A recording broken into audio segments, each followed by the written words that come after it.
fazer o trabalho de ator com o outro ator.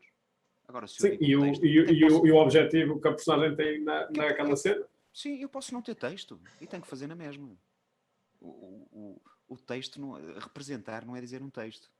É o que eu digo também aos meus alunos. Representar é criar aquilo que não está escrito. E nesse sentido, pá, eu posso ter um texto menos bom ou pior. Pá, também já fiz textos de teatro que não eram assim, tipo, geniais. Pá, e eu o acreditar não tem a ver. Pá, se tu estás a contracenar com um belíssimo ator, tu até podes estar a dizer merda. Percebes? Só podes até só usar esta palavra, merda, merda, merda, merda. Tu passado um bocado estás metido numa cena e estás a acreditar naquilo que estás a fazer. Se estiveres a contracenar com um bom ator, nem precisas dizer nada, basta olhar. Exato. Basta um toque, basta um suspiro, uma respiração. Portanto, pá, e a novela é a mesma coisa, tu podes fazer e podes fazer bem e tens belíssimos atores a fazer bem e o texto é o mesmo. Percebes? O texto é o mesmo. Agora, opá, a novela como é feita mais à pressa, é feita num ritmo, não é à pressa. Isto, dizer que é feita à pressa é uma coisa que parece negativa. A novela é feita num ritmo muito rápido e, portanto, pá, tudo o que é muito rápido, normalmente, pá, sofre sempre na qualidade, não é? É como fazer uma feijoada. Pá, tu podes comer feijoada feita logo que os ingredientes estejam cozidos, mas não vai ser a mesma coisa que uma feijoada que começas a fazer no sábado de manhã e a vais comer no domingo ao almoço. Exatamente. Pá, ou como ao molho da francesinha, não é? Claro. É um requentado. E é um bocadinho a mesma coisa. Agora, pá, mais uma vez, não, porque essa coisa de acreditar, aquilo que eu chamo que é teres uma verdade naquele momento, pá, depende da pessoa com quem estás a contracenar. E depois há outra coisa, o cinema, por exemplo, e a televisão são muito técnicos. São muito técnicos em termos de representação.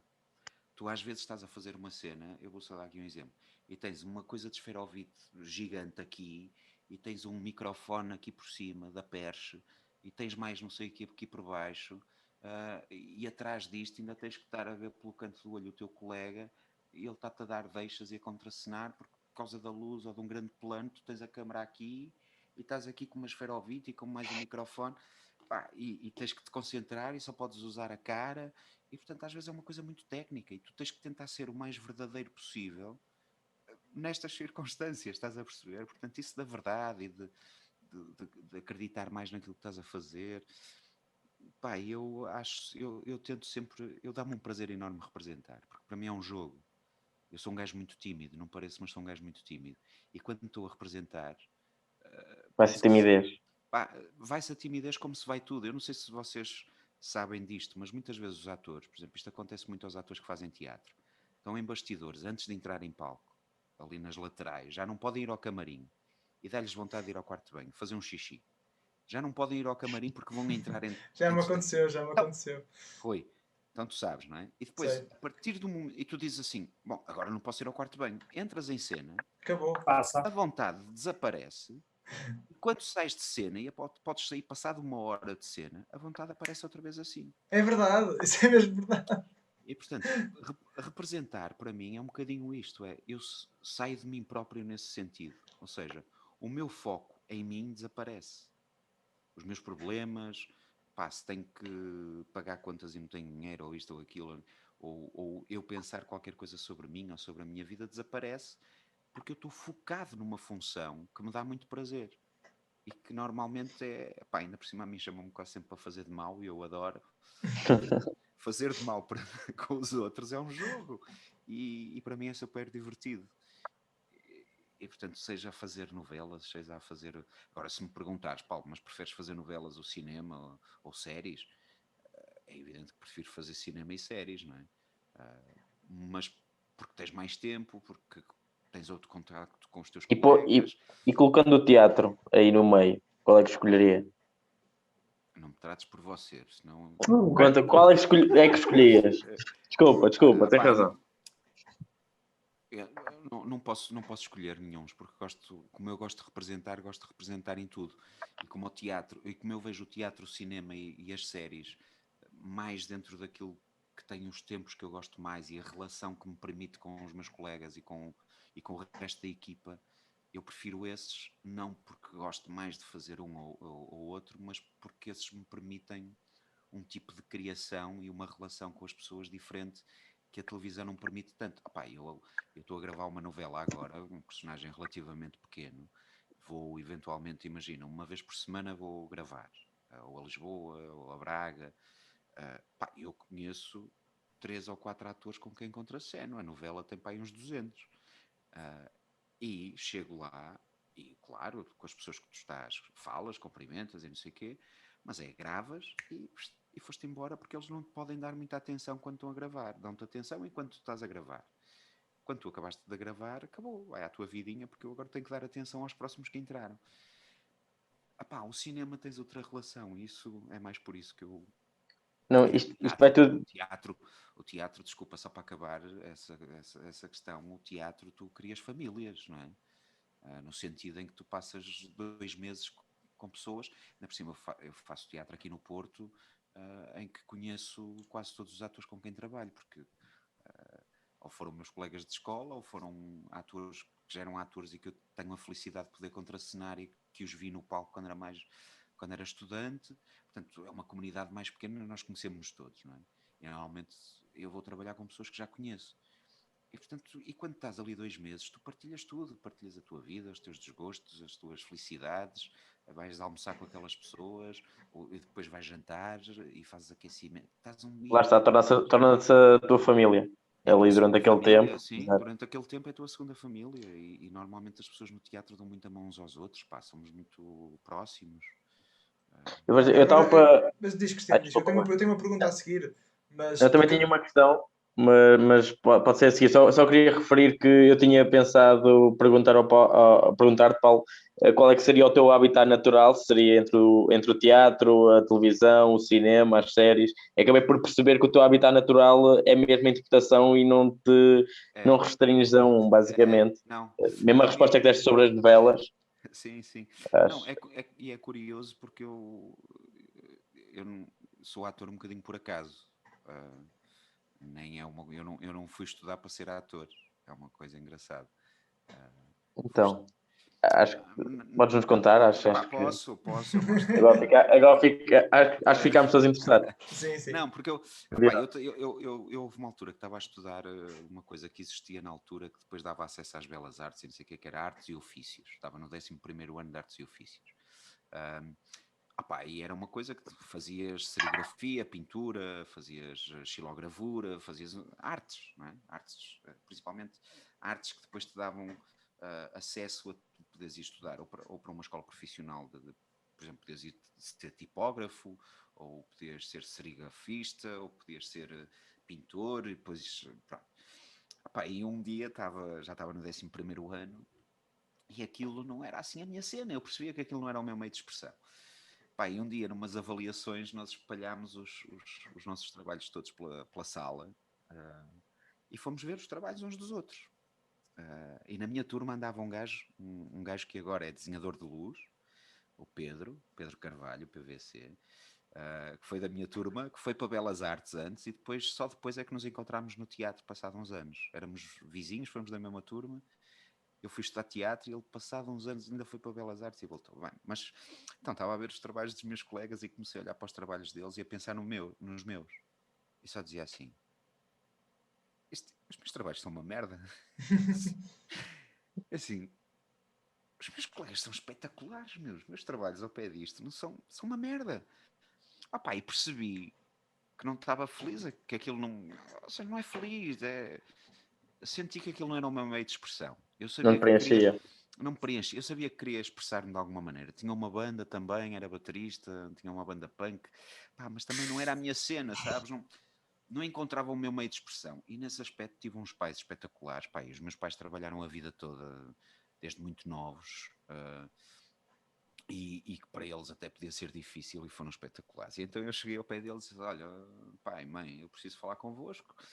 pá, eu não sei o que é de fazer, mas eu não estou muito contente no curso em que estou. Então, mas vais mudar? E não sei, pois, mas não sei. Tá. Entretanto, falo numa conversa, eu lia muito e desde muito novo que comecei a ler por causa de insónias e não sei o quê, e depois tinha o vocalista da minha banda, pá, que tinha uma biblioteca altamente, porque a mãe dele era professora, e víamos muitos filmes, víamos muito, desde muito novos, reuníamos, íamos aos clubes de vídeo, que é uma coisa que eu não sei se vocês ainda se lembram do que é, ou se, Sim, se a sim, sim.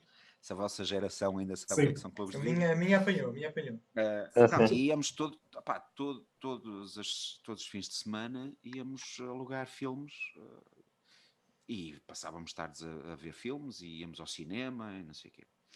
E via muito cinema e gostava muito e lia muito. Pá, e numa conversa uma noite em casa desse meu colega, desse meu amigo, o Fino, o gajo disse-me, ele estava a estudar fotografia numa escola de teatro no Porto que tinha um curso de fotografia, que era a Academia Contemporânea de Espetáculo. E ele, tu gostas? E eu estava-lhe a dizer ao Fino, não sei o que é de fazer, aquele curso, não expliquei-lhe a cena. E ele, porquê é que não vais estudar teatro? E eu comecei-me a rir assim, teatro, não, mas eu nunca vi teatro, és maluco, agora, aquelas coisas que é normal, não é?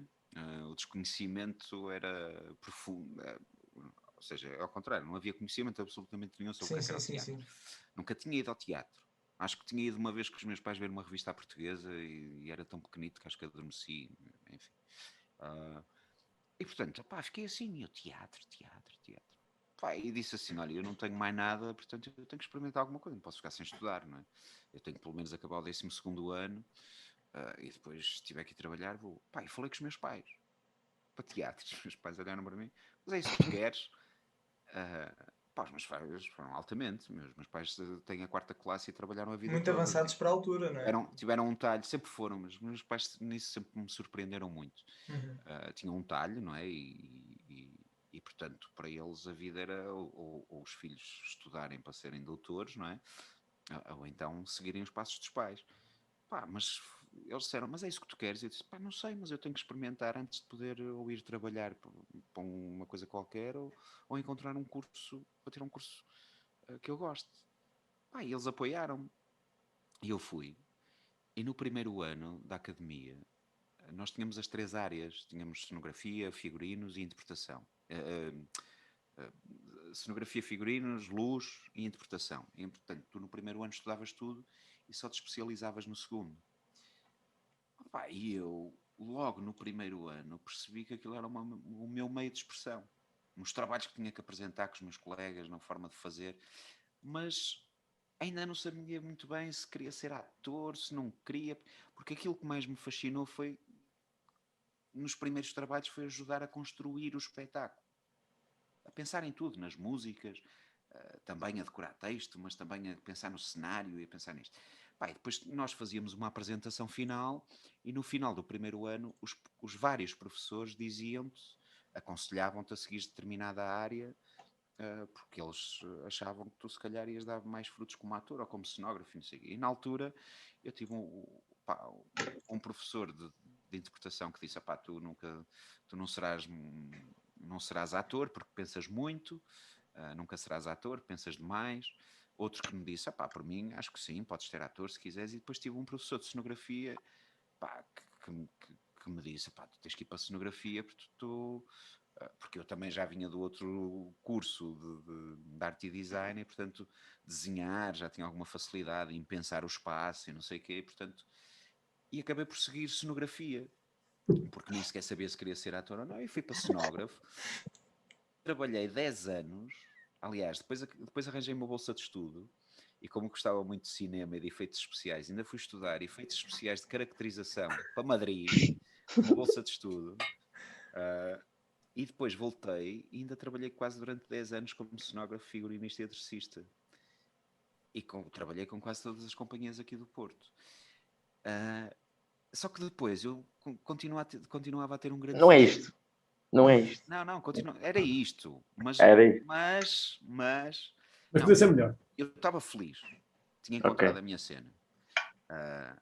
O tipo de expressão, a forma como fazia, tudo. A forma de fazer, as pessoas, tudo. Estava num aquário fixe.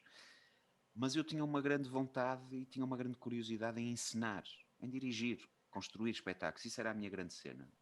Desde os primeiros trabalhos que eu apresentei na academia, eu acho que isso era a minha grande cena. E acabei por começar a dirigir, experimentar dirigir espetáculos.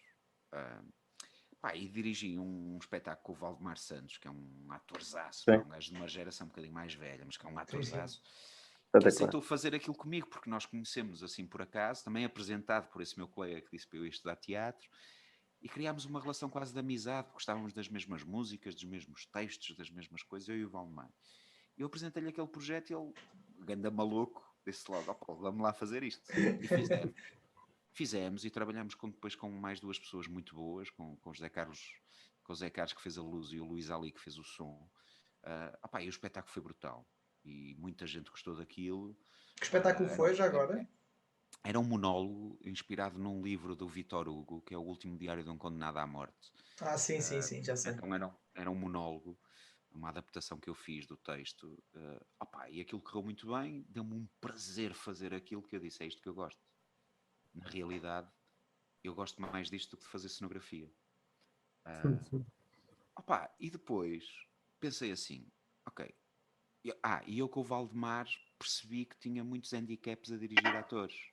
Portanto, o teu ator era o Valdemar? O meu ator era o Valdemar, só. Okay. Mas a certa altura eu lembro-me de estar numa coisa com o Valdemar, porque eu tinha na cabeça era quase cinema, não é? Eu tinha visto muito mais cinema do que tinha visto teatro. Pronto, agora quando dirigi com o Valdemar, a minha primeira encenação já era um gajo completamente do teatro, e havia teatro, sim. Havia tudo o que podia, não é?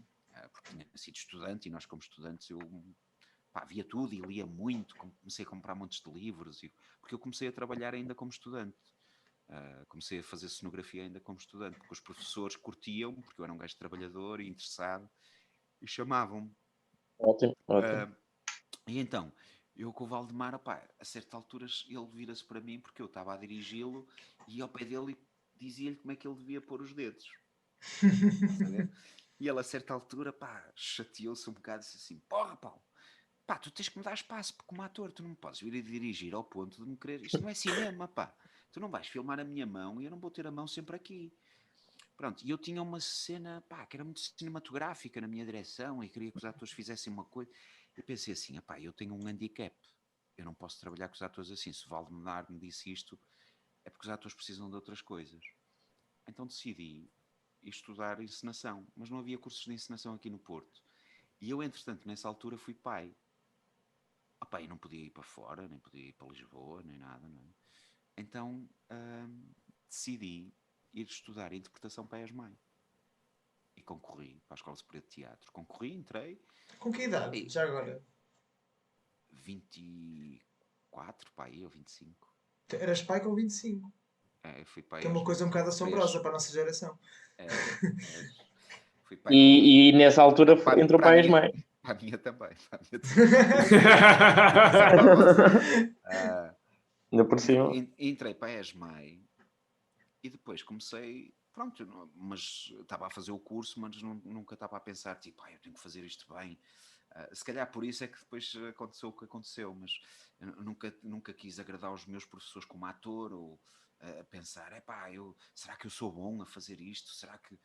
não, e os professores sabiam que eu estava lá para isso, porque aliás, um dos que me fez a prova foi o António Durães, com quem eu já tinha trabalhado, não é? E que me conhecia, e a maior parte dos professores lá conheciam-me como cenógrafo.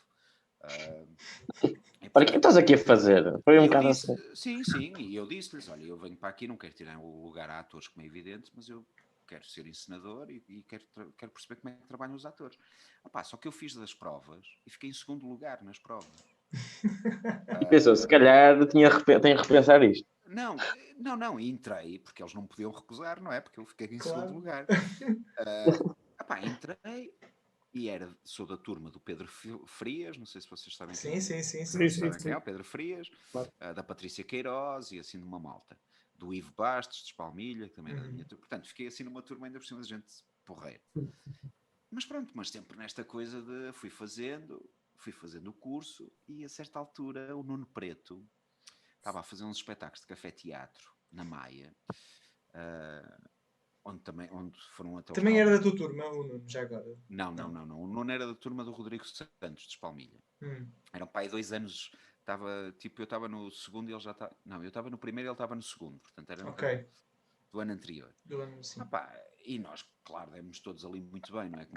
Eu conheci o Nuno ali, mas demos muito bem. E ele, estava a fazer uns espetáculos de café-teatro com mais 2 amigos, mas os 2 amigos arranjaram trabalho numas companhias e ele ficou um bocado sozinho e precisava de alguém para fazer o espetáculo do mês a seguir com ele. E convidou-me.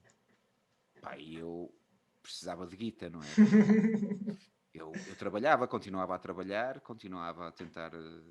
tinha uma filha, não é? Tinha contas para pagar, luz, água... e aceitei. Comecei a fazer café-teatro. Foi a melhor coisa que me aconteceu enquanto ator. Penso eu agora, não é? Porque o café-teatro é uma escola brutal de improvisação, de estares em escuta, de ouvires o público, porque nós fazemos um espetáculo novo por mês. Primeiro comecei eu e o Nuno e depois entrou o Frias também. Então fizemos os 3 durante quase 2 anos. Todos os meses fazíamos um espetáculo novo. O Nuno escrevia e nós escrevíamos por cima com improvisação e depois apresentávamos o espetáculo. Mas a determinada altura já quase nem escrevíamos. O Nuno tinha escrevíamos uns pontos, íamos para palco e improvisávamos, porque depois improvisávamos com as reações do público, com algum comentário do público, a gente apanhava tudo e aquilo... Fantástico.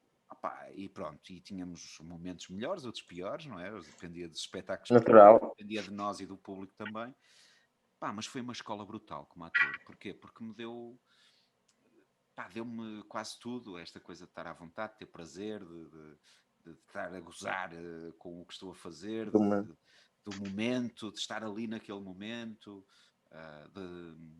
principalmente no trabalho do ator, que eu também digo isto muito aos meus alunos, se eles ainda estiverem aí a ouvir, que é de escutares o que está à tua volta.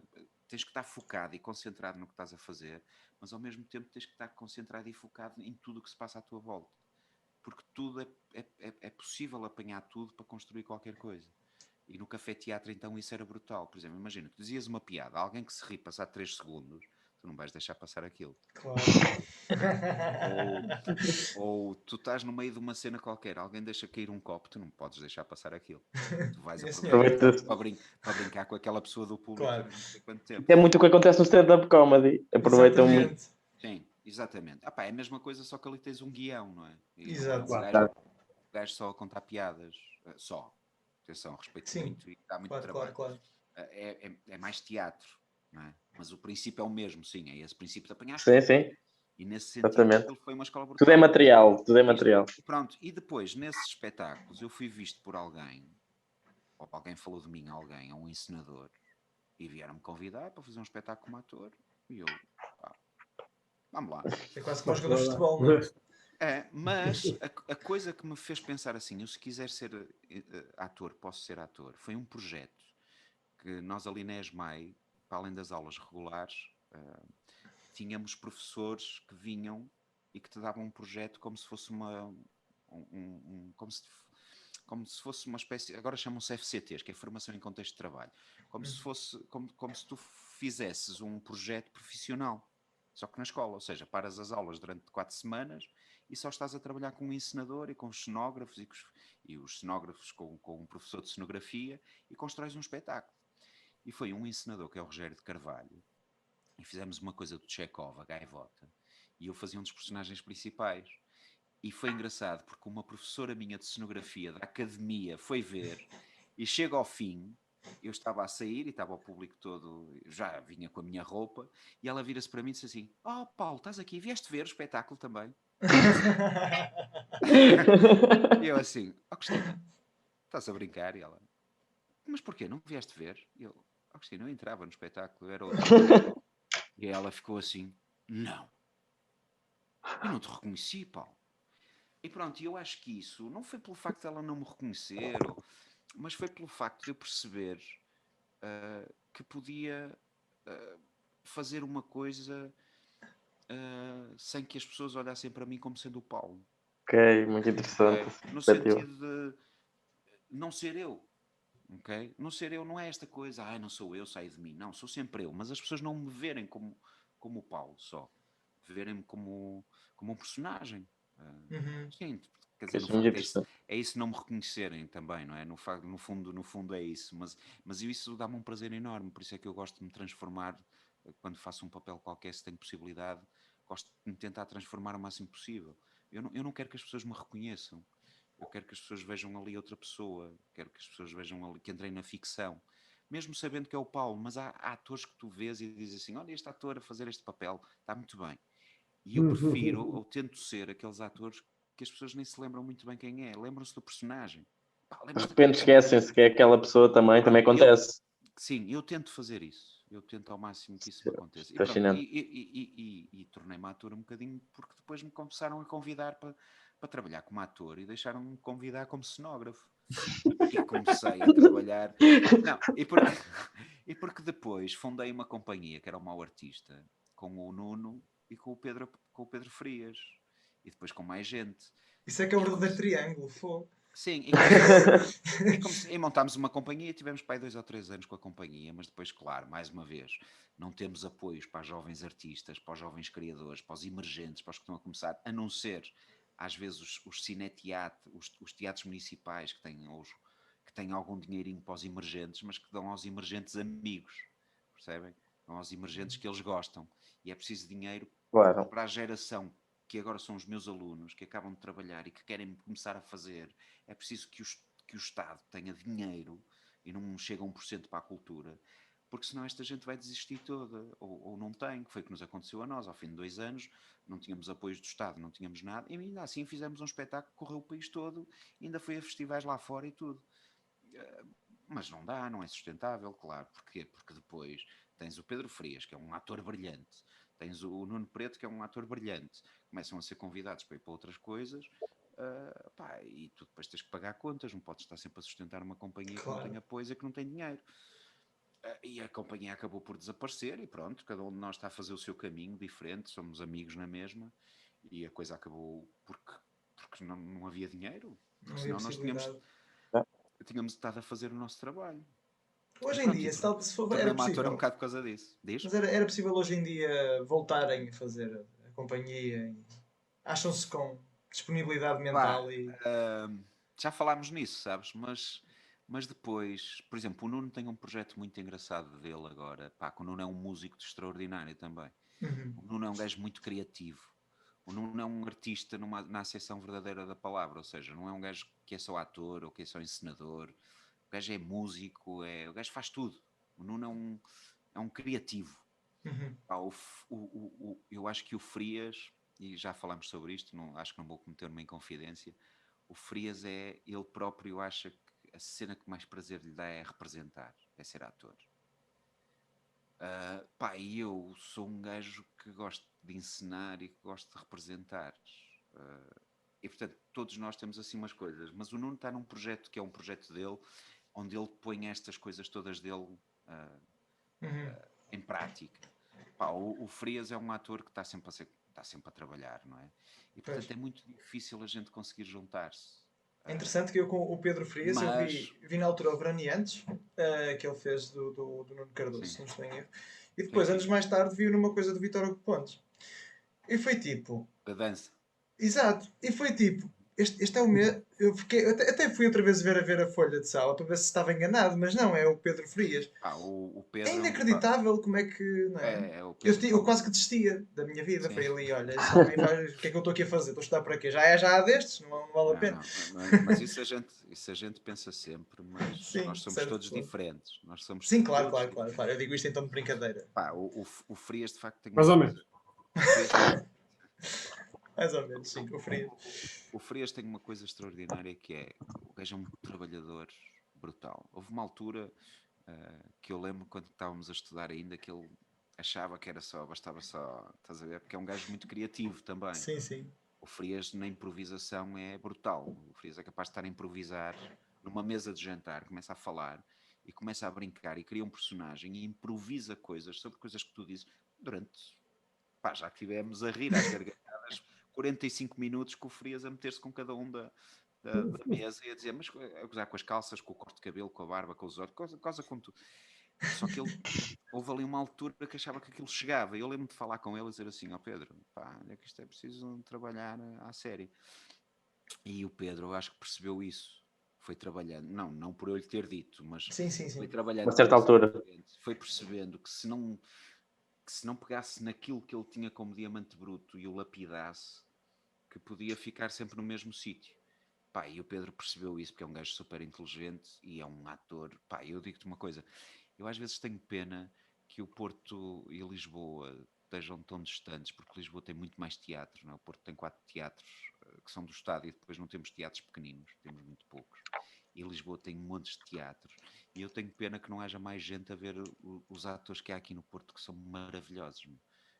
Tens o Frias, tens o Rodrigo Santos, tens o Ivo, tens o João Melo, tens a Joana Carvalho, tens a Patrícia Queiroz, tens a Margarida, tens montes de gente que são belíssimos atores e que infelizmente não são mais conhecidos a nível nacional porque há pouca, estás a ver, também não há teatros municipais suficientes para haver.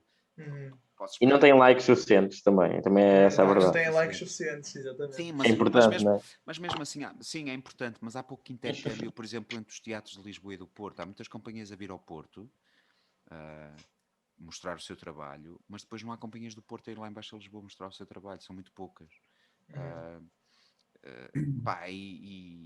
E é pena, e por exemplo, quando uma companhia recebe subsídio, devia ser obrigada a fazer um giro pelos teatros municipais. Mas ir ao interior também. Ir ao interior também. sim, devia ser obrigatório, porque estás a receber dinheiro do Estado e isto às vezes é criminoso, porque claro, depois o Estado, como não dá pouco, eu acho que também não quer saber muito do que dá. Às vezes tens companhias que recebem dinheiro, fazem um espetáculo, fazem 3 dias no Rivoli e acabou o espetáculo e gastaram 2 meses de ordenados a toda a gente e de trabalho, e um trabalho emocional e físico, as pessoas ficam entregam-se àquilo para o espetáculo morrer passado 2 ou 3 dias. Isto também não pode ser. Agora, é evidente que isto precisa de mais investimento, não só nas companhias, mas também nos cineteatros. Não é? Isto vai contra uma coisa que eu ia perguntar há pouco, mas como queria avançar na questão, era mesmo, se for assim rápido, que se calhar acaba por ser legítimo as televisões e isso tudo apostarem em pessoas que dão audiências, em pessoas que têm likes, porque na realidade também não há aposta do Estado. Achas que acaba por ser legítimo, ou se houvesse um dinheiro considerável na cultura, ia ser igual? Iam continuar a fazer dessas coisas? Não, ia ser igual. Ia ser mais, se calhar. Sabes porquê? Porque se calhar ias ter porque querem sempre mais. Não, ias ter menos pessoas. Porque imagina, se um ator, e falo agora só dos atores porque é mais a minha experiência, se um ator tiver um bom ordenado no teatro e tiver uma vida confortável, no sentido de receber o que é justo pelo seu trabalho, dificilmente vai querer ir fazer televisão. Estás a perceber? Um gajo que é formado em teatro e que está numa companhia de teatro, se estiver numa companhia de teatro, imagina, vais agora ali, não quer dizer que não haja uns que queiram, mas vais ter menos pessoas a quererem fazer televisão, porque vão querer mais fazer teatro e vão dizer, eu sou bem pago em teatro, não preciso de ir fazer televisão. É bem e depois, visto. só vais ter as pessoas a fazer televisão que de facto querem fazer televisão. Que também é. Parece-me. E portanto, eu continuo a achar que é legítimo as televisões contratarem estrelas, porque aquilo é um negócio. E são privadas. Exatamente. É o que eu ia dizer. O Estado nem poder estar a meter o bedelho na TV e na SIC porque é privado. Não adianta nada darem mais orçamento. Não pode, a não ser que houvesse uma lei. Sim, claro. Se tu tivesse uma carteira profissional e houvesse uma lei que dissesse que tu só podes contratar profissionais ou pessoas com mais de 5 anos de experiência. Claro. Aí o Estado pode meter o bedelho, porque isso é uma lei que protege uma classe. Exatamente. Okay? Assim não. E toda a gente que tivesse 15 ou 20 likes podia ter uma formação de 5 anos. Ou ia ter uma formação de 3 para uma escola superior ou para uma escola profissional, ou então ia bater a uma porta de uma companhia de teatro e dizer assim, olha, eu queria estagiar aqui. E ao fim de 5 anos teria experiência e teria feito espetáculos para poder ser contratado para fazer televisão. Pronto. 5 ou 3, o que fosse destinado, o que as pessoas achassem que é o que dá equivalência a um estudo académico. Paulo, estávamos a falar há pouco, uma vez para redirecionar outra vez a conversa, porque que é para refrescar aqui um bocadinho. Eu conheci-te num set de um filme, que foi o The Nothingness Club, realizado pelo Edgar Pera, que foi uma coisa muito especial, que toda a gente partilhou nesse momento, embora tenha estado pouquinho tempo, né? Tiveste cerca de 2, 3 dias. Mas, 3 dias, sim. Mas foi muito especial para mim, porque isto tem há duas questões que se vão ramificar desta questão. E depois vou passar a batata quente ao Cristiano, eventualmente, se ele quiser falar sobre isso. Até porque ele já viu o primeiro episódio da série Vento Norte. Portanto, certa noite estava eu com a malta e aí siga a falar com o Calatré que ele já chegou. Pessoal, tudo assim, alunos teus, ex-alunos teus, assim. E eu assim, eu vou falar com a pessoa que. Tá bem, vamos então. E fomos e tal, porque é sempre aquele bicho-papão, quando, não é? Quando estás. Há aquele distanciamento que é positivo, uma espécie de idolatração, de certa forma, não é? Quando vais falar com uma pessoa que tu vês em palcos, e há bocado estávamos a falar disso, não é? Que tu chegaste depois a contracenar com pessoas que estavas em palco. E depois isso aconteceu-me de certa forma, porque tu participaste de uma cena onde eu estava diretamente envolvido e tivemos ali. Uma troca, não é? E foi muito interessante porque foi tipo, caiu-me um bocado a ficha de isto está a acontecer, eu estou aqui a representar com o Paulo Calatré e foi muito interessante e foi incrível. Eu queria te perguntar, lá está, falámos muito do Vento Norte e o Cristiano depois eventualmente vai falar acerca disso porque acho que é muito importante e é uma coisa que está a acontecer e tens e deves fazer publicidade. Mas antes disso, quando é que foi a primeira vez que te aconteceu que talvez o que me aconteceu a mim, que foi, estavas a fazer uma coisa e a pensar, isto está a ser inacreditável, como é que eu me vi nesta? Lance da pergunta. Pois, eu acho que a primeira vez que eu contracenei com um ator que já tinha visto no palco foi... Espera aí, Paulo, só uma questão. Enquanto pensas nisso, vou só dirigir-me agora um bocadinho para as pessoas que nos estão a ver, que estamos aqui a falar muito, e certamente que há muita gente que tem muitas perguntas para fazer ao Paulo. Por isso eu vou dizer que nos últimos 15 minutinhos esperemos que sejam 15 ou talvez mais, não sabemos, 15 minutinhos de emissão, quando eu disser lancem as perguntas, vocês lançam as perguntas e o Paulo responde, se quiser, diretamente a cada um de vocês. Por isso estejam preparados para isso, vão pensando naquilo que querem perguntar. Pronto, a primeira vez que pisaste um palco com alguém. Eu falo pelos cotovelos e pelos joelhos, já percebi. Sim. Mas é extremamente positivo. A primeira vez eu acho que foi quando... foi assim, tipo, o primeiro espetáculo que eu fiz numa grande companhia foi na Seiva Troupe. Foi assim o primeiro espetáculo que me convidaram para trabalhar como ator. E de repente estou a trabalhar com pessoas que eu via no palco, que é o caso do meu querido Jorge Vasques, que infelizmente já faleceu, que se tornou tio de muitos de nós, porque era uma pessoa de uma geração um bocado mais velha, mas que era um gajo da nossa idade no coração e na alma. E portanto que se dava muito bem connosco. Aquilo era um espetáculo sobre uns miúdos que iam para o seminário. E eu era o único que depois não ia e acabava por me casar, embora fosse muito religioso. Portanto, aquilo era um grupo de miúdos, não é? Que era eu, o Frias, o Gilberto Oliveira, o Eurico, éramos assim uma série de miúdos, não é? Eu era um bocadinho mais velho que os outros e tal. E de repente estou com pessoas como o Jorge Vasques, não é? Que tu vês, que eu tinha visto no Teatro Nacional, a fazer montes de coisas mas eu não, por exemplo, com o Jorge Vasques e na altura também o Frazão, não é Frazão, como é que ele se chama? Esqueci-me agora do nome. Só que eu, no meu caso, como já tinha um mau artista e como já tinha sido cenógrafo e como tinha sido maquilhador, eu já conhecia o Jorge do Nacional porque eu já tinha trabalhado, tinha estagiado no Teatro Nacional e tinha feito maquilhagem para o Teatro Nacional. Mas, por exemplo, eu lembro-me da primeira vez que o Nuno Carinhas me convidou para ir trabalhar para o Nacional, que foi precisamente para substituir o Jorge Vasques, que tinha falecido e que estava a fazer o espetáculo. E eu, ao princípio, não queria fazer, mas o António Durães disse, tu eras tão amigo dele, não achas que ele ia ficar contente? E eu achei que era uma boa homenagem e fui. E ainda bem que fui, porque foi uma belíssima homenagem ao meu querido Jorge Vasques.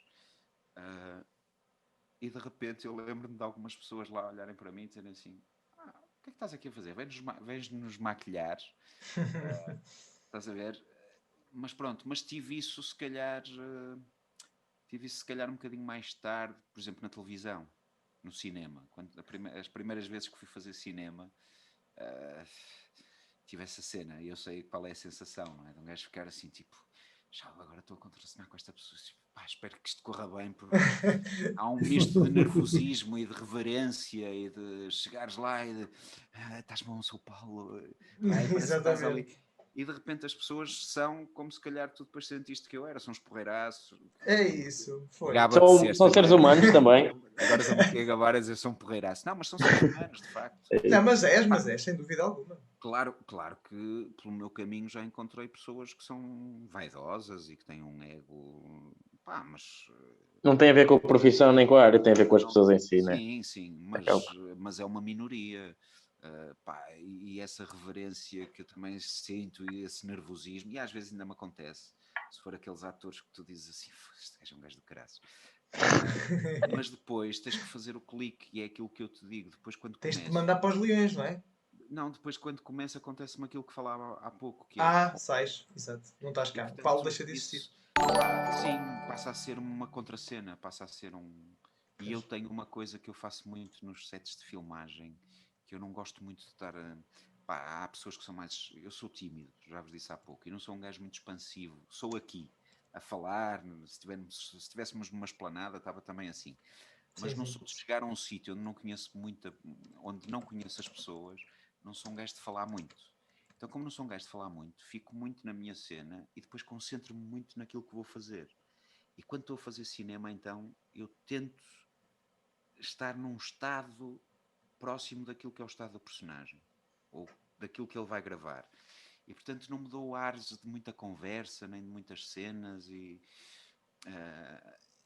pronto, e isso às vezes passo por ser um bocadinho, posso passar às vezes por ser um gajo um bocadinho antipático. Não passaste, pelo menos da minha experiência. Mas pronto, e como quando chego ao pé das pessoas já vou com essa cena, eu sinto... Sim. E a primeira impressão também é importante, então pronto, as pessoas podem ter... Sim, mas já estou meio concentrado e portanto Exato. não estou muito... É o aquecimento, então, é importante. Acontece. Agora, se fosse agora dizer quem, pá, não me recordo assim quem terá sido, mas... mas lembro-me a primeira vez que fiz um espetáculo com o António Durães, éramos só eu e ele, pá, e o Durães é além de ser um professor excepcional, é um colega generosíssimo. E ele, durante aquele espetáculo, a minha relação com ele continuou a ser um bocadinho de aluno-professor, não da parte dele, que ele nunca fez questão de ser meu professor, mas da minha, de lhe pedir conselhos, de lhe perguntar como é que ele achava, o que é que eu podia melhorar. Pá, e de repente foi bom ouvi-lo um dia dizer assim, olha Paulo, não te sei dizer porque eu fiquei-te a ver como espectador. E portanto isso, para mim, foi dos melhores elogios. Fantástico. Sim, inacreditável. Não é? E pronto, e essas coisas são boas, são essas coisas que são boas, mas ao início era assim, como é que eu vou representar com o Durães, meu, não é? Que é um atorzão. E toda a gente diz isso do Durães. Também tive a oportunidade na altura de falar disto com o Albano. Esperemos que ele um dia venha cá, estou só a largar. Não sei se vem, estou só a largar. Mas falei disto. Ele agora está na América do Sul. Pois, agora está. Mas na altura falei disto com ele também e tenho aquela admiração pelo António Durães. O Durães é um colega excepcional, é uma pessoa excepcional, é assim, é um ser especial. É um ser especial. Sim, Cristiano, não sei se queres avançar com o vocabulário. Tu que já viste o primeiro episódio, não é? Se não estou em erro. Não, eu ainda não vi. Não, eu vi. Eu vou ver. Eu recomendo para já o que vi, não posso. O Cristiano viu, mas só viu mesmo a minha parte. Devia ter sido, mas ele por acaso... assim, ora bem, esta parte não interessa o Paulo não. Para cá, vamos avançar. Okay, não, por acaso não foi, por acaso foi nos 2 segundos ali perto do final, que é na parte em que eu apareço assim, a passar para outra cena. Não, o Rui estava aqui a falar porque realmente foram coisas completamente diferentes, mas eu tive a oportunidade... Exatamente, tive a oportunidade de contracenar contigo, Paulo, num dia que foi num barzito, aquilo representava um barzito, mas pronto, eu era um mero figurante, mas gostei muito da experiência do Vento Norte e tenho pena de não ter feito mais figuração, porque como não estava perto de casa, então não deu. Estava agora a tentar pensar qual era o barzito. Estava a contracenar com o João Pedro Vaz e estava depois o Cisley Dias a dar um discurso, não quero dar aqui spoiler. o discurso com o Almeno e com o José, não me lembro do nome. Estávamos todos a fumar. Exatamente ali com o charuto, exatamente. Eu estava só com o meu copo de pleno, né, a fingir que era whisky. Mas só fizeste essa? Diga? Fizeste essa cena? Não, Fizeste mais? Fiz essa cena e fiz cenas que foram na rua para fazer de transição. E fiz também num discurso também de rua de um generais, já não sei. Sim. Pronto, eu estava lá para fazer parte do povo, pronto, e fiz uma cena primeiro a apoiar, depois a outra cena já estava a dizer mal. Foi muito interessante. Vida de figurante. É verdade. Faz de tudo. E por acaso queria colocar, precisamente por ter feito figuração e estar nesta área, eu queria saber não sei se o Paulo teve as experiências de figuração também, pelo que já contou, não presumo que não. Mas pronto, não tive, mas já fiz papéis que são quase figuração. Sim, que acabam por ter pouco relevo, acabam por ser mais parecido. Sim. Os primeiros papéis que fiz também era tipo aparecer e dizer uma frase. Exato, sim, é tal figuração especial, não é? Sim, mas também não comecei tipo. Não, eu não estava a querer dizer isso. Eu nem sequer acho que estou. Eu continuo a fazer coisas, mas sim, já tive essa experiência de estares num set e dizeres uma frase. Sim. Não, quem me dera. Dizer uma frase. Quem me dera dizer uma frase. Seria alguma coisa, seria algo mais, mas apesar de tudo, eu acho que a experiência, os 2 dias que tive no Vento Norte a fazer figuração foi muito, gostei muito, sinceramente. Também por ser uma coisa da época que me agrada muito, claro. É também por isso que eu quero ver a série, porque é uma coisa que me interessa bastante e o enredo. Mas eu queria saber o que é que tu, Paulo, achas de pessoas como nós, que, por exemplo, eu estou a acabar ainda a licenciatura, o Rui e o Miguel, entretanto, acabaram. Se achas que este tipo de trabalhos de figuração acaba por ser proveitoso para nós? Será que nós devemos continuar à procura deles e investir neles? Ou se não nos servem, acabam por não nos servir de nada, porque depois vão ver o nosso currículo, grande coisa, não se fizeste figuração. O que é que isso te deu como ator? Pois, vocês estão a acabar. Onde é que vocês estão a acabar a licenciatura? Onde é que estás a acabar a licenciatura? Na Universidade do Minho. Ok. E vocês também foi lá que acabaram? Eu sim. Na altura falámos disso ao jantar. Sim. Mas sim. Pois, eu a domingo não conheço muito bem, mas também não interessa, era só para saber. Porque eu normalmente conheço mais ali a malta da ESMAI. Sim, natural. O nosso curso é uma coisa muito mais pequena, mais recente. Aulas. Sim, é mais recente, sim. Não, mas tenho curiosidade por saber, porque não sei, portanto tenho curiosidade em saber. E é fixe perceber que há mais gente a vir de outros sítios. Sim, agora, há mais polos a criarem-se. Sim, respondendo à tua pergunta, Cristiano, é assim, eu acho que a determinada altura tu tens que deixar de... Ou seja, porque a figuração tens que deixar de fazer, acho eu. A determinada altura vais ter que deixar de fazer. Eu acho que é fixe... Não, mas Paulo, achas que eventualmente aquilo poderá dar possibilidades de fazer alguma coisa porque entretanto começa a conhecer uma outra pessoa? Não. Sim, isso eu não te posso dizer. Agora, o que eu acho e a forma como eu acho que funciona... Também não estou para aqui a falar, mas é mesmo a ideia que eu tenho sobre como fala disso, é isso. Como é que se estrutura esta coisa do cinema e dos contratos. É assim, tu tens agências que contratam exclusivamente figurantes. E algumas produções, os figurantes nem sequer têm contacto com os atores, no sentido... Sim. Eu já tive essa experiência também. Eu também não tive, praticamente. Não almoçam no mesmo sítio ou às mesmas horas. Isso aconteceu-me. E nem com os outros atores, nem com a equipa, percebes? Nem com o resto da equipa. Exato. E portanto, acabas por estar um bocadinho distante dessas pessoas. Sim. No Vento Norte, por acaso, não foi tanto. Deixa-me só fazer aqui uma errata, que eu estou a dizer que isso me aconteceu, mas não foi no Banda à Parte. Bem pelo contrário. No Banda à Parte foi inacreditável. Sim. Estou a dizer que houve uma produção depois que... Não, mas isto também não acontece em todas. Ok? Há algumas que tu... eu faço questão de... Eu não tenho problema nenhum se tu almoças com figurantes, mas às vezes nem é por causa problemas nem nada, é uma questão de estruturação da coisa. Sim. Os atores, a figuração normalmente tem que comer antes ou depois dos atores, e se vamos Exatamente. filmar a seguir, mesmo a figuração que está naquela cena com os atores, tem que esperar, porque tu vais sempre precisar Verdade. dos atores primeiro. Tivemos Portanto, de esperar algumas vezes. estruturas. E isto é assim. E depois, porque dificilmente tu vais conseguir... podes conseguir como figurante que te deem uma linha ou duas, ou, não é? Tens duas frases... mas eu acho que eu acho que o pessoal, quando acaba os cursos, precisa de se começar a inscrever em agências de atores e a tentar trabalhar como ator. Não quer dizer que não possam continuar a trabalhar como figurantes. E eu ia dizer uma coisa que eu acho que é importante. Por exemplo, as primeiras coisas que fui fazer de cinema e de televisão, eu era convocado para 1 hora e chegava sempre mais cedo, muito mais cedo, às vezes 1 hora mais cedo. E as pessoas diziam assim: já estás aqui, mas estás só convocado para daqui a 1 hora. E eu dizia assim: olha, se não houver problema, eu gostava de estar aqui porque eu quero ver como é que se faz, quero ver os meus colegas a trabalhar, quero perceber como é que as equipas trabalham, quem é que tu tens que respeitar, quem é que tu tens que deixar passar, no Sentir o ambiente todo. Os eletricistas, o pessoal de cenografia, como é que são as hierarquias, tentares perceber quem é o primeiro realizador, qual é o papel do primeiro assistente de realização e do segundo, e eventualmente se houver de um terceiro ou de um quarto, estás a perceber? E eu ia mais cedo para tentar perceber como é que era o mundo do cinema e da televisão, porque queria dominá-lo como dominava o do teatro. Okay? Eu agora sei com quem é que tenho que falar quando chega a um set de filmagens.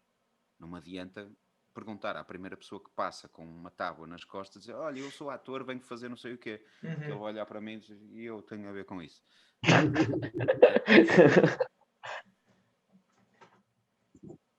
Deixamos-te ouvir, Paulo. Não estamos agora. Agora estamos. Já está. Estamos.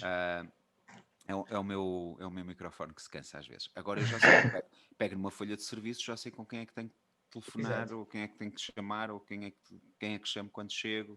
Já Exatamente. Sei quem é que me vai dar indicações, é o primeiro assistente de realização, mas o segundo é o que me vai dar indicações para ir maquilhar-me ou tratar dos cabelos, ou não sei o que me leva ao primeiro assistente de realização, e o primeiro apresenta-me ao realizador, ou diz ao realizador: o Paulo está aqui.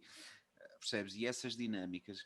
E, portanto, o que é que eu estou a dizer? Mesmo que vocês acabem o curso e queiram começar a trabalhar e que se inscrevam em agências como atores, se não conseguirem trabalho de ator, continuem a fazer trabalho de figurante, quanto mais não seja para dominar estas coisas todas. É isso, era nesse sentido, se era vantajoso, não era focar-nos só nisso, mas se houvesse essas oportunidades...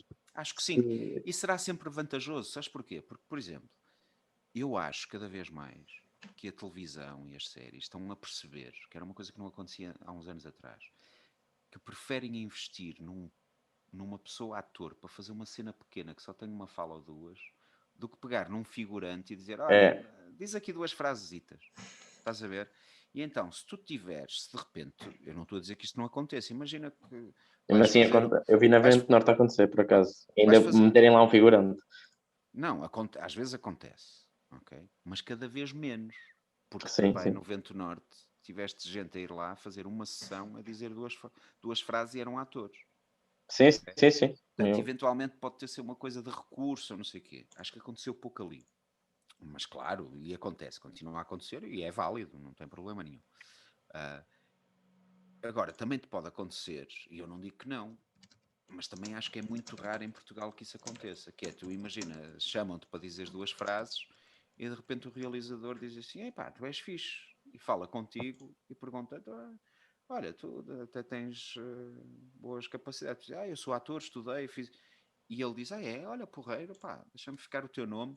Mas ele não, mesmo que fique com o teu nome, pá, dificilmente. Porquê? Porque depois os realizadores fazem castings, e portanto fazem castings, vão ter com agências, e vão ter com agências de atores. Estás a perceber? E portanto, ou tu estás numa agência de atores, ou dificilmente um casting chega a ti. Ou então o realizador de facto gostou mesmo de ti, ficou a falar contigo e ficou com a tua coisa e vai-se lembrar de ti no próximo filme. O problema é que o próximo filme dele pode ser daqui a meio ano. E daqui a meio ano? Não, daqui a meio ano. Ou daqui a 3 meses. Já perdeu aquela nota do contacto, do nome. Exatamente. Pode ter perdido ou pode não ter perdido. Ou se esqueceu-se também. Não, e pode acontecer ele se calhar ligar-te mesmo. Agora, eu acho que devem continuar a fazer até vocês acharem que aquilo vos dá alguma coisa. Agora, se aquilo vos tirar a oportunidade de serem atores, aí é que eu acho que não vale a pena. Sim, era no sentido de, pronto, está ali, tenho que fazer coisas, vou fazer aquilo para não estar a fazer nada. Claro, acabo sempre por retirar alguma coisa. Claro, eu próprio disse à produção, mandei um e-mail às às escolas onde eu dou aulas, na altura de Vento Norte, a dizer, olha, estão a precisar de figurantes, portanto os nossos alunos serão bons figurantes. Por exemplo, eu fiz uma série que era o Até que a Vida nos Separe, do Manuel Pureza, e o Manuel Pureza fez questão de contratar figurantes que todos eles estavam a estudar teatro. Epá, excelente iniciativa. Ou tinham feito teatro, ou tinham alguma relação com o teatro. E tu vês Queriam fazer aquilo, não é? Não era só pessoas que... E de facto não vês aqueles figurantes que a gente às vezes vê que estão assim e que são super falsos porque estão desconfortáveis. Porque não têm... A predisposição, não sabem bem porque é que estão ali. Exato. E tu vês a série do Manuel Pureza e tu dizes assim, os figurantes parecem pessoas normais. Porque são gajos que já estavam a estudar teatro. É alguma bagagem. É completamente diferente. Paulo, estamos a correr muito. Estamos aqui, já estamos quase há 2 horas em... Ah, é? É verdade. Mas tem sido inacreditável. Tem sido inacreditável, atenção. Temos que fazer a série. Eu acho que por nós e pelos espectadores continuamos até às 5 da manhã. Houve aqui alguém que já disse que queria isto até às 2 da manhã. É verdade.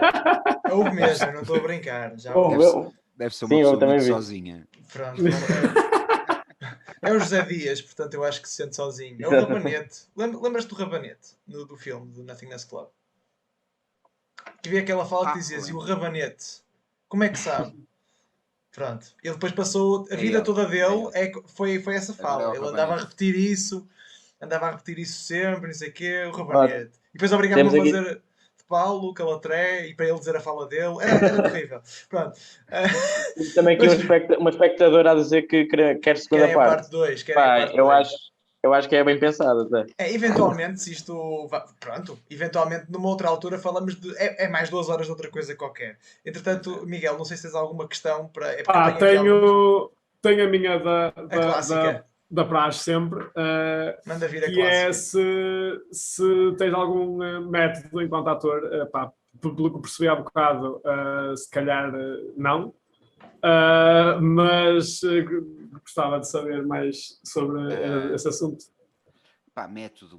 Não é assim, tudo o que é aquelas coisas do método, o método, não é? Do Stanislavski, essas coisas, eu não acredito nada dessas coisas. Não acredito no sentido de...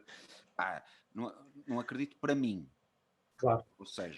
Eu estou-me a rir porque isto é muito interessante. Todos os atores que convidámos até aqui, nós damos tanto isso nas escolas e assim, e depois todos os atores chegam aqui e eu gosto e tal, é bom um gajo saber isso, mas depois ninguém usa. Sabes porquê? Porque aquilo é uma coisa antiga, aquilo já não faz sentido. Pois, já não faz grande coisa. Aquilo faz sentido no início. Num outro contexto. No contexto que foi. Exatamente. Um teatro de câmara, muito cheio de códigos e uma representação muito histriónica, muito exterior. E o Stanislavski no final do século XIX tenta transformar as coisas, não é? Para uma representação que hoje em dia seria... eu imagino que se nós vermos um espetáculo do Teatro Arte de Moscovo com o método do Stanislavski, seria mais ou menos irmos ver agora um grupo de teatro amador. Pois, se calhar. Isso é uma... No mesmo nível de interioridade e de forma de falar. Hoje em dia nós, com as escolas que temos, com os diretores de atores que temos, com o que a representação já evoluiu desde o método Stanislavski até agora, aquilo não faz muito sentido. E portanto, eu acho que nós nas escolas cá felizmente não temos métodos. Agora, o que temos, e isso eu acho fantástico, e eu acho que vamos perder, porque as escolas... os ministérios da educação também começam a fechar torneiras, e principalmente para as escolas artísticas é um problema, é a diversidade de professores. Quanto mais professores tens, com formas diferentes de fazer, mais tu tens a possibilidade de encontrar coisas que funcionam para ti. Faz sentido. E que depois tu misturas de um professor este exercício, como é que eu aqui cheguei a uma emoção tão rapidamente? É porque aquele professor me fez fazer não sei o quê. Então isto funciona para mim, mas para o teu colega ao lado se calhar já não funciona. Exatamente. Portanto, o meu método é um bocadinho meu no sentido de eu fui recolhendo coisas daqui, dali, que funcionam para mim e fui juntando.